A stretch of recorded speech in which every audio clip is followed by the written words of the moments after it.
It also, by proxy, anticipates the end of by proxy, what did I say? The end of Basquiat's life, which happens only a few months later in 1988. And several close friends of Basquiat, or people sort of mourning his death after the fact, suggest that he spends this whole period following Warhol's death to some degree in mourning for his sort of great role model and very close friend, somebody who in his sort of darkest hours when he's really struggling with drug addiction is trying to court him away from that, maybe in the most sincere way. Basquiat had a real concern that his dealers, especially towards the end of his life, were one and the same, that an art dealer was just as concerned or not so concerned about his life, much in the way that a drug dealer would be as well. And so he sort of sees Warhol as a kind of actual, genuine father figure, someone who's got no sort of horse in the race other than Basquiat's own sort of persistence as a person in the world.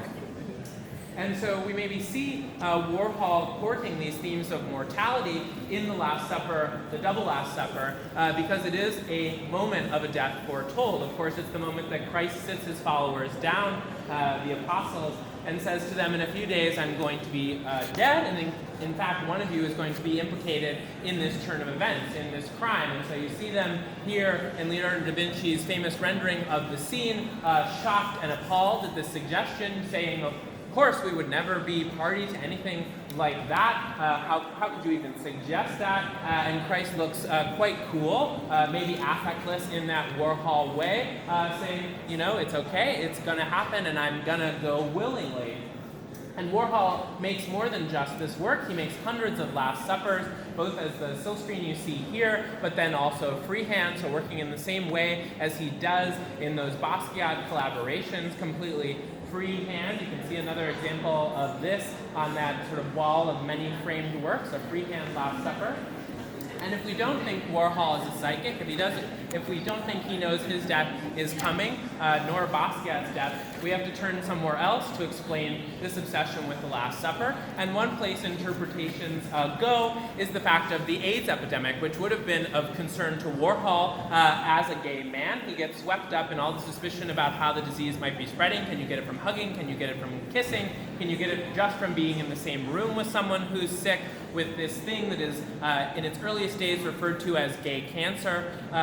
So Warhol becomes quite concerned. He pushes away friends, he pushes away lovers, and becomes quite isolated. So we might also see him in that kind of solitary figure of Christ at the center of the composition, suddenly isolated from his followers on either side of him. AIDS, of course, would have been a big concern to people like Basquiat as well, maybe not a homosexual, though there are moments where he is suggested to have been bisexual to some degree.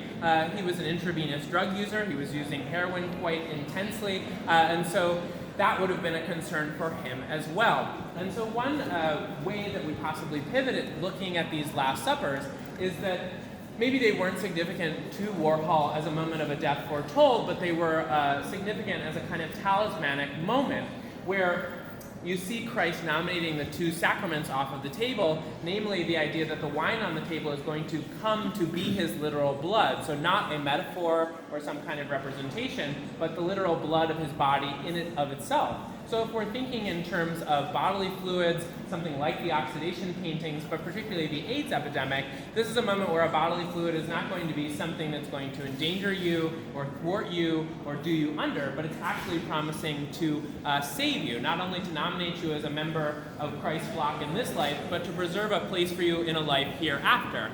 So it's likely that the Last Supper was not just an art historical reference, but a genuine Catholic reference for Warhol until his dying day. He was a practicing Catholic up until the end of his life.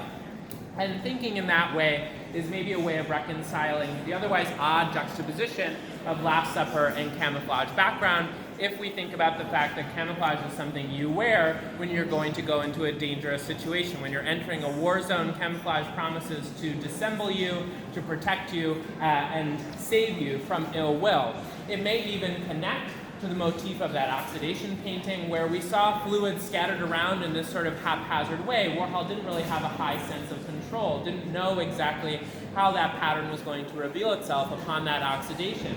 But here we see maybe another fluidic pattern, these sort of abstractions that we can read as sort of bits and blobs of sort of freewheeling fluid.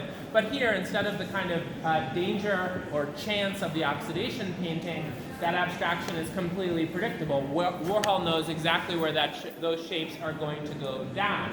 So both in the sense of content, but also more formally or abstractly, this painting as a whole maybe had a kind of talismanic effect. So having said that, I've reached the end of my tour, but thanks for your attention.